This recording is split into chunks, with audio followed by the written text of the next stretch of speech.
সকলকে জানাই নববর্ষের অনেক অনেক অনেক শুভেচ্ছা। সবাই ভালো থেকো। আর তোমাদের দিনটা আজকে কেমন কাটলো জানিও।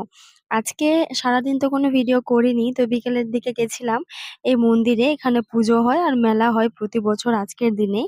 তো সেখানে গেছিলাম, তো ভাবলাম কিছু ভিডিও করি, যেটা তোমাদের সাথে আজকে শেয়ার করতে পারবো। তো পাশেই দেখো ক্ষেত রয়েছে। এখানে ধান চাষ, গম চাষ, মাখানা চাষ হয়। এই মাখানা তো আমরা কত কত টাকা দিয়ে বাইরে থেকে কিনি।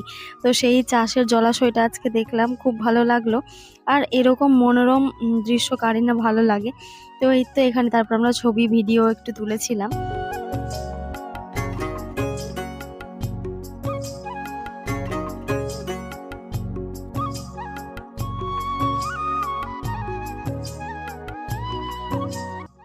এই তো আমাদের ছবি তোলা হয়ে গেল। এবার এবার আমরা বাড়ি যাব। আর আজকে মেলাতে সত্যি খুব ভিড় ছিল। আর এই যে দেখতে পাচ্ছ এখানেও একটা থান রয়েছে, এখানেও পুজো হচ্ছিল। তারপর আমরা আইসক্রিম কিনলাম আর ফিরে চলে গেলাম বাড়িতে। চলো টাটা, দেখা হচ্ছে নেক্সট কোনো একটা ভিডিওতে।